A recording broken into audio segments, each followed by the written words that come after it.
ॐ गजाननं भूतगणाधिसेवितं कपित्थजम्बूफलचारुभक्षणम् उमासुतं शोकविनाशकारकं नमामि विघ्नेश्वरपादपङ्कजं वक्रतुण्डं महाकाय सूर्यकोटिसमप्रभा निर्विघ्नं कुरु मे देव सर्वकार्येषु सर्वदा। देखिए, शिव पुराण का कथा हम आप लोगों को थोड़ा थोड़ा करके रोज भेज रहे हैं। इसको आप लोग अगर थोड़ा सा भी ग्रहण कर लेंगी, सुन लेंगी, तो इसमें शिव पुराण कथा सुनने का बहुत बड़ा कल्याण है, क्योंकि ये सारे ग्रंथों का सार है और शिव पुराण मामूली नहीं है। ये सारे संसार में सबसे बड़े शिव हैं, तो उनका पुराण भी सबसे बड़ा है। अगर थोड़ा सा एक घड़ी आधे में पुण्य थोड़ा सा भी लोग सुनते हैं, कहते हैं न बिन सत्संग विवेक न होई, राम कृपा बिन सुलभ न होई।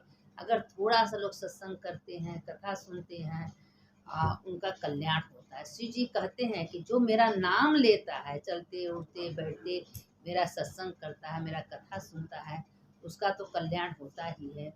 और जो शिव पुराण बाजता है उसका भी कल्याण होता है, जो सुनता है उसका कल्याण। इसीलिए कहते हैं आप लोग सुनिए और सबको भेजिए। इसको लाइक करिए, सब्सक्राइब करिए, शेयर करिए, कमेंट करिए, क्योंकि ये पुण्य बांटने से बढ़ता है। अगर आप लोग जितना बांटेंगी उतना आप लोग का भी कल्याण होगा। और मेरा तो जो भोलेनाथ करवा रहे हैं, करवा ही रहे हैं, इसको आप लोग सबको सुनाइए, सबको भेजिए, सबको शिव पुराण थोड़ा सा अगर कान में चल जाए तो उसका बहुत बड़ा महत्व है। देखिए, व्यास जी बोले, वे परम ऋषि सूत जी द्वारा कहे गए इस वचन को सुनकर कहने लगे कि हे महामुने सूत, वेद वेदता सर्वज्ञ महान अद्भुत महाशिव पुराण को हमें सुनाने की कृपा कर दीजिए। देखिए, महाशिव पुराण, शिव पुराण को महान कहा गया है कि अगर थोड़ा सा भी आप लोग सुनाएं तो उनका कृपा कीजिए। सूत जी बोले, परम शुद्ध शिव को स्मरण करते हुए सभी महर्षि वेद व्यास उत्पन्न होके इस परम श्रेष्ठ शिव पुराण को सुने। इस शिव पुराण के भक्ति ज्ञान वैराग्य उत्पन्न हुए। इस विशेष निरूपण किया गया। सूत जी बोले, समस्त ऋषिगण वेद सार उत्पन्न हुए। इतना बड़ा महत्व है शिव पुराण का कि अगर शिव पुराण कोई सुन ले, कह ले, बाँच तो का 70-71 पीढ़ी तर जाता है। जिसके घर में शिव पुराण लिखा रहता है, जिसके घर में शिव पुराण रहता है, उसका समस्त पाप नष्ट हो जाता है। बहुत समय अनंतर कितने कल्प बीत गए और यह कल्प उपस्थित हुए। देखिए, 50 किस्म के तो शिव जी हैं, तो एक नंदेश्वर हैं, एक पारस हैं, एक पार्थिक हैं, बहुत सी मतलब किसी को आप पकड़ लीजिए।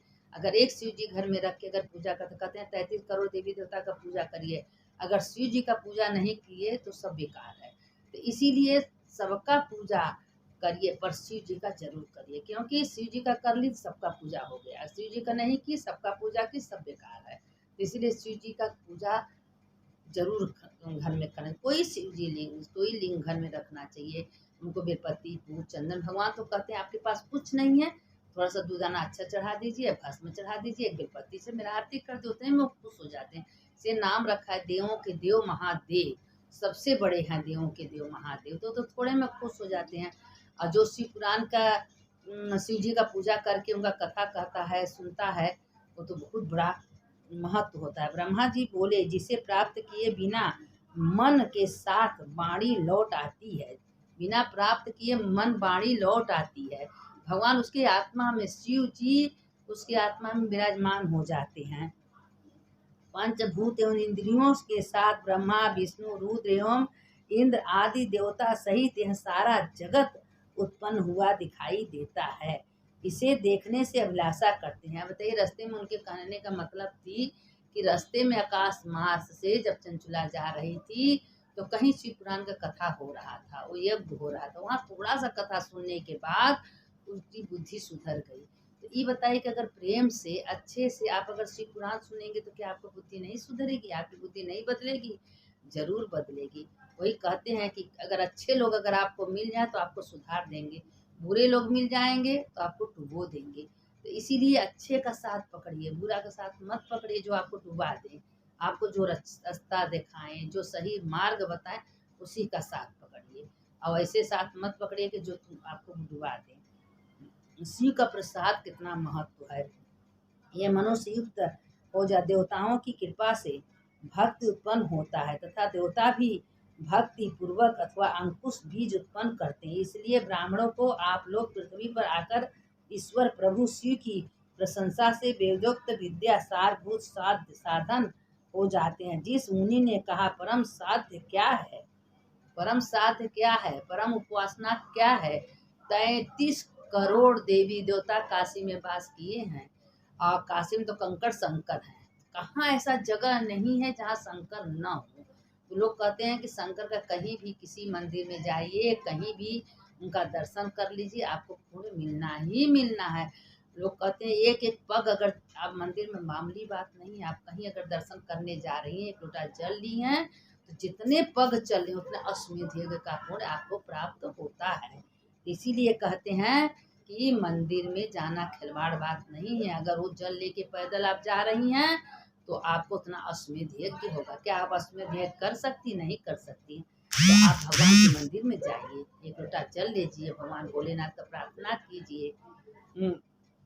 तब ब्रह्मा विष्णु महेश सब बोलने लगे कि सबसे ऊपर सबसे बड़ा कौन है, सबसे श्रेष्ठ कौन है। सब जानते हैं देवों के देव महादेव सबसे श्रेष्ठ हैं, उनसे बड़ा तो कोई है ही नहीं है, क्योंकि उन्हीं से सारी दुनिया उत्पन्न हुई है। हम देखे नहीं बोले हैं, शिव पुराण बोला है, शिव पुराण में लिखा है। जो कि शिव पुराण की बात हम बोल रहे हैं और शिव पुराण से ही कह रहे हैं। साधन वेद कर्म के महासाधक कहते, महेश्वर श्रवण करने योग्य से बड़े बड़े कीर्तन योग लोग करते हैं। अगर भोलेनाथ का नाम अगर ले लेते हैं तो उसके समस्त पाप नष्ट हो जाते हैं। सर्वप्रथम गुरु के मुख से, देखिए अगर आप लोग को आगे बढ़ना है तो पहले मंत्र लेना चाहिए, कोई गुरु बनाना चाहिए। अगर कोई गुरु से मंत्र लीजिए, दीक्षा लीजिए, उसके बाद अगर वो जप आप कर रहे हैं तो हजारों लाखों लाखों गुना फल आपको मिलेगा। बिना गुरु के मंत्र से आगे नहीं बढ़ सकते। अगला गुरु ब्रह्मा गुरु विष्णु गुरु देवो महेश्वर गुरु साक्षात परब्रह्म तस्मै श्री गुरुवे नमः। देखिए गुरु का मंत्र इतना बड़ा होता है कि बिना गुरु के ज्ञान नहीं होता। भगवान भी कहे हैं कि गुरु सबसे बड़ा होते हैं। अगर गुरु के मुख से आप मंत्र ले ली, अगर वो मंत्र कहीं बैठ के घर में गंगा के किनारे कहीं जप कर रही हैं तो एक माला जप 1000 1 लाख के बराबर होता है, क्योंकि गुरु के मुख से वो मंत्र होता है। जैसे मंत्र की इतनी बड़ी महिमा है, इतनी बड़ी महिमा है, क्योंकि कोई भगवान में सामर्थ्य नहीं है। तो इसलिए गुरु के मुख से मंत्र जरूर सुनना चाहिए। कोई को गुरु बना लीजिए, लेकिन सब कहता है गुरु करिए जान के, पानी पिए छान के, तो गुरु बढ़िया बनाना चाहिए। अगर गुरु के गुरु से मंत्र ले ली और उनका जब पूजा कर रही हैं तो करोड़ करोड़ गुना फल मिला है। देखिए भगवान भी शिव पुराण में कहते हैं कि गुरु जरूर बनना चाहिए। बिना गुरु के आप आगे नहीं बढ़ सकते। जैसे बैंक में आप पैसा जमा कर रही हैं, अगर बैंक में पैसा जमा करें तो उसका सूद मूल ब्याज बढ़ता है कि नहीं बढ़ता है। तो इसीलिए घर में पैसा रख दीजिए, अगर 100 रुपया रख दी 100 रुपया पड़ा रहेगा। तो इसीलिए अगर मंत्र गुरु से आप ले ली और गुरु के मंत्र से आप जप कर रही हैं तो एक माला जप 1 लाख के बराबर, 1000 के बराबर। इसीलिए गुरु के मुख से अगर मंत्र लेने के बाद आप स्नान कर रही हैं, दान कर रही हैं, पूजा कर रही हैं, मंदिर जा रही हैं, तो आपको हजारों हजारों बार उसके पुण्य के भागी बनेंगी। इसलिए मंत्र लेना बहुत जरूरी होता है। देखिए शिव पुराण में लिखा है कि बिन मंत्र का कोई पूजा पाठ सफल नहीं होता है, जहाँ का तहाँ आप रह जाएंगे। और मंत्र लेने के बाद आगे बढ़ेंगे, ऊपर जाएंगे। इसीलिए गुरु से मंत्र जरूर लेके आप पाठ पूजा करिए और मंदिर जाइए, जब करिए, वो आपका लाख गुना पुण्य प्राप्त होता है। वही साधक वेदोक्त पश्चात उस से धर्म के परम प्राप्ति निमित्त परमेश्वर को ही समर्पण करने हैं। जो मंत्र है, जप है, पूजा है, पाठ, शिव को अर्पण कर दीजिए। मंत्रहीन क्रियाहीन भक्तिहीन शिवाय अर्पणम। शिव को, हे भोलेनाथ आप मेरे पिता हो, हमको कोई अज्ञानी है, हमको कोई अंतर मंत्र पूजा पाठ नहीं आता, और जो कुछ अगर कर रहे हैं गलती हो सही हो आप जाने, आपका काम जाने, भगवान को सौंप दीजिए। उसकी जिम्मेदारी उनकी हो गई और आप करते रहिए, उनको अपना सौंप दीजिए, तो भगवान उसका स्वीकार, उससे जिम्मेदारी भगवान बन जाते हैं। भोलेनाथ उनकी जिम्मेदारी होती है। अगर हमसे कोई गलती, तो बच्चे अगर गंदे से आते हैं, टूटे फूटे, नहा के बिना नहाए धोए माँ बाप के गोदी बत्ती लोग बच्चों को कितने प्रेम से गोदी उठाते थे। इसलिए वो पार्वती मेरी माँ है, भोलेनाथ मेरे पिता हैं। तो सबके माता पिता अपने बच्चों से क्या नाराज होते हैं? कभी नहीं नाराज होते हैं। वो तो बच्चे का तुतलालापन देख के खुश हो जाते हैं। मेरे कथा आपको भेजे थे कि उसमें वो कहा था, हे भोलेनाथ आप अगर हमको मिलते तो आपको नहवाते, तेल लगाते, मालिश करते, आपको जूं निकालते। उसमें भोलेनाथ खुश हो गए। कहें कि देखिए पार्वती कितना मेरा स्मरण कर रहा है, मेरा कितना चिंतन कर रहा है। तो वो तो हर तरह से खुश होते, बस कहते हैं तुम किसी तरह से उठते बैठते जागते सोते मेरा नाम लीजिए। नाम लेने से ही वो खुश हो जाते हैं। सारे समाधान का जड़ नाम लेना है, जब करना है। देखिए शिव पुराण में ये चीज लिखा है कि भगवान का नाम लेते रहिए, सारा काम भगवान को सब सौंप दीजिए। खाना बनाते समय भगवान को शुद्ध, प्रभु आप जाने आपका काम जाने, खाते पीते चलते जो भगवान का स्मरण करके उठता है बैठता है करता है, भगवान उसका जिम्मेदारी ले लेते हैं। इसीलिए शिव पुराण का कथा थोड़ा सा, एक घड़ी आधे में पुण्य, थोड़ा सा अगर कथा आप सुन रही हैं तो आपका कल्याण है। सुनने वाले की जय। देखिए सर्वप्रथम गुरु के मुख से परमात्मा का श्रवण करना चाहिए, उसका कीर्तन तथा मनन करना चाहिए। तत्पश्चात क्रमशः प्रातः करना चाहिए। प्रथम सर्वांग क्लेश होता है। अध्यास आध्यात्मिक शिव पुराण का कथा अगर आप कर रही हैं तो अगर गुरु से मंत्र ली हैं तो उसके बाद अगर कथा बाँच रही हैं, कह रही हैं, सुना रही हैं तो उसके करोड़ करोड़ के पुण्य के भागी होती हैं। इसके आगे कल शाम शिव पुराण का कल सुनाएंगे। सुनने वाले की जय, सुनाने वाले की जय। एक घड़ी आधे की, जो इसे कहते हैं थोड़ा सा कथा सुनिए लेकिन मन लगा के सुनिए, भगवान का नाम लेते उठते बैठते करते। शंकर शंकर हर हर शंकर, शंकर शंकर जय जय शंकर, मंगल भवने मंगल हारी, उमा जपत ही तुपर। अब ये तो शिव पुराण की कथा थोड़ा बहुत हम जो गलती सही है भगवान को अर्पण कर देते हैं। भगवान आप जानिए, आपका काम जानिए। अब थोड़ा सा शिव पुराण की कथा सुन लीजिए, क्योंकि कथा सुनने का भी बहुत बड़ा महत्व होता है। एक ब्राह्मण था, वो हमेशा शिव जी का पूजा करता था। वो खेत में जाता था, अपना काम करता था। उसको खेते में लोग कहते थे जाओ खेत जोतो, खेते में से गेहूं बो चना बो, तो खेत में नहीं कुछ करता था, खेते में बैठ जाता था और हड़िया में जल लेके जाता था, शंकर जी को बनाता था, पूजा करता था। शंकर जी को बेलपत्र फूल फल अपना चढ़ा के पूजा करता, करते करते करते अब उसके पिता देखे तो खेते में कोई अनाज है पानी नहीं, खाली शंकर जी का आराधना में लीन था। लीन होते होते, लेकिन भगवान तो हर जगह है, कहाँ नहीं है। और पार्थिव पूजा से तो इससे भगवान बहुत खुश हो जाते हैं।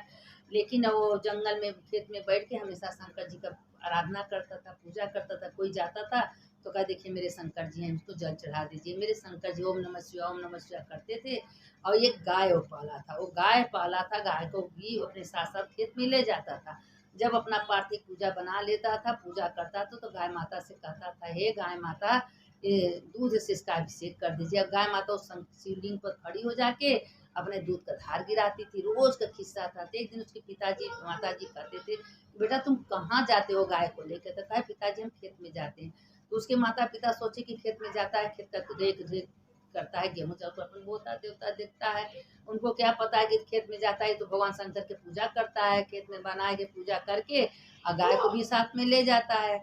और जब गाय को साथ में ले जाके और गाय का जो दूध है संग गाय को कह देता था। गाय गौ माता भी उसका भक्त थी, उसको बहुत मानती थी। और गौ माता उसके शिवलिंग पर खड़ी हो जाती थी, अपना दूध का धार गिरा देती थी और वो इतना खुश हो जाता, आँख मूंद के ओम नमः शिवाय ओम नमः शिवाय ओम नमः शिवाय ओम नमः शिवाय जब करता रहता था। और जब जब करते करते करते एक दिन बहुत दिन बीत गया।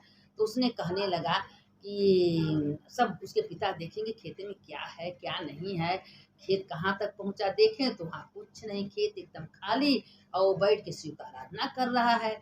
और उसको कहें कि बेटा बेटा मन्नू क्या कर रहे हो? कहें पिताजी इसमें हमसे बात मत कर, हम शिव आराधना कर रहे हैं। तो देखे तो खेते में कुछ नहीं। कहें बेटा तुम हमको तो सोचते हैं तुम गाय लेके जाते हो, गाय से बातें करते हो, गाय को चराते हो, खेत का देखभाल करते हो, तो खेत खाली पड़ा है। कहें पिताजी हम काहे को चिंता करें, मेरे चिंता करने वाले मेरे शिव हैं, मेरे भोलेनाथ हैं, तो हम क्यों चिंता करें? हमको तो बहुत आनंद आता है शिव पूजा करने में। और वो खेती में खूब बढ़िया गोला बना दिया, शंकर जी बना देता था, उसमें जल चढ़ाता था। अब ऐसे करते करते उसके पिताजी कहें कि जब तुम शिव आराधना में लीन हो गए हो तो छोड़ दो शिव के ऊपर, अब शिव को भी हम देखेंगे कि तुम्हारा शिव क्या करते हैं, शिव तुमको कहाँ से खाना लिया के देते हैं, कैसे देते हैं।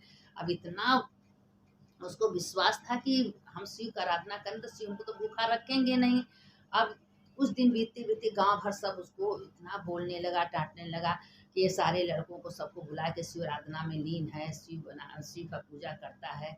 और गांव भर सब देखे तो एक जगह गणेश जी का, एक जगह विष्णु भगवान का, एक जगह कार्तिक का सबका मूर्ति बना लेता था। और वहाँ तुलसी का पेड़ भी लगा लेता, तुलसी को भी जल देता था। वो खेत में पूरा मंदिर बना लिया। अब बना के रोज 2 घंटा 4 घंटा रोज इना पूजा करता। गांव भर करते करते उसके समूह जितने लड़के थे सब वहां पहुंच जाते थे, सब पूजा करने लगते थे। ओम नमः शिव अपने गुलाई बना लेते थे, बीच में सारे भगवान बैठ के सब ओम नमः शिवा, ओम नमः शिवा, ओम नमः शिवा करते करते, जब करते करते बहुत दिन बीत गया तो उसको सब गांव भर थू भोलेनाथ पार्वती कहे प्रभु इतना छोटा बालक हो के आपका इतना आराधना इतना पूजा कर रहा है, कुछ तो दया करिए। तो कहा हाँ पार्वती हम देख रहे हैं, लेकिन हमको बड़ा आनंद आता है जब वो मेरा नाम लेता है, मेरा पूजा करता है इतना बढ़िया प्रेम से और दूध का धार गिराता है, तो हमको बहुत आनंद आता है, हमको बहुत मजा मिलता है कि देखिए उसके अंदर कितना शिव भक्ति है। तो पार्वती कहें कि इसको इतना लोग कर रहे हैं तो आप कुछ चमत्कार दिखाइए। ये गांव भर जब देखने आए तो खेती में एकदम हरा भरा, गेहूं चावल धान खूब। सब कह रहे तो कुछ बैठ के कुछ करता नहीं, कैसे इसका खेत इतना, सारे लोगों का खेत थे और उसका खेत एकदम हरा भरा, सब कुछ भर गया उसके खेत में। क्योंकि शिव का कृपा, जहाँ शिव का कृपा हुई, पार्वती माता की कृपा, वहाँ कोई कमी थोड़ी ना रही। अब शिव भगवान दे देखा है, पिताजी पिताजी देखिए मेरे भोलेनाथ सब कुछ कर दिए। उसके पिताजी इतना खुश हो गए, कहें बेटा जब तुम शिव का आराधना कर रहे हो तो कभी छोड़ना मत, जीवन भर शिव तुम्हारा साथ देंगे। उसके माता पिता भी शिव भक्त हो गए, पूरी गांव शिव भक्त हो गया। उसके घर में धन धान पैसा सब शिव भगवान कैसे भर दिए पता भी नहीं चला। वही कहते हैं किस रूप में भगवान आते हैं, किस रूप में भंडार भरते हैं, किसी को पता नहीं चलता। बस भगवान के आराधना में आप लीन हो जाए। हाँ अपना कर्तव्य करिए, कर्तव्य करिए, लेकिन शिव जी को भूल के नहीं। शिव जी का याद करिए, मोरे भोलेनाथ सब कुछ देने, क्योंकि पृथ्वी के देवता भोलेनाथ है, पृथ्वी में हमेशा विचरते हैं, हमेशा चलते फिरते हैं, हर जगह भोलेनाथ मेरे रहते हैं। और साथ में पार्वती तुमकी अर्धांगिनी, उनके साथ अर्धनेश्वर नाम है, तो साथ में तो पार्वती साथ में हमेशा रहती हैं। तो शाम को प्रदोष काल में शंकर पार्वती जी हमेशा विचरण करते हैं कि किसके घर में दीप दान हो रहा है, किसके घर में दिया चलता है, किसके घर में आराधना और किसके घर में मेरा नाम हो रहा है। और वो इसी ध्यान देते हैं, उसके घर में सब भंडार भर देते हैं, कोई चीज की कमी नहीं रखते हैं। जो भगवान का नाम उठते बैठते चलते फिरते लेता है, भगवान उसके घर में भले धन बहुत न दे, लेकिन उसके आत्मा में सुख शांति समृद्धि देते हैं। क्योंकि शांति ही परम धर्म हो, शांति जिसके घर में रहती है उसके घर में ही धन है। अब पता चले कि आप हमेशा झगड़ा लड़ाई कटर कटर मचा है, धन बहुत है, तो उसके घर में उससे धन से क्या मतलब है। इसीलिए भगवान का आराधना करिए, भगवान का नाम लीजिए और देखिए आपके घर में कैसे सुख शांति आता है। सुनने वाले की जय, सुनाने वाले की जय। शंकर शंकर हर हर शंकर शंकर शंकर जय जय शंकर। मंगल भवने मंगल हारी, उमा जपत एहि त्रिपुरारी। अच्युतम केशवम राम नारायणम कृष्ण दामोदरम वासुदेवम हरि। श्रीधरं माधवं गोपिका वल्लभं जानकी नायकं रामचंद्रं भजे। हर हर महादेव। रामकृष्ण वासुदेव भक्ति मुक्तिदायकं, रामकृष्ण वासुदेव भक्ति मुक्तिदायक। हर हर महादेव, घर घर महादेव। सुनने वाले की जय, सुनाने वाले की जय।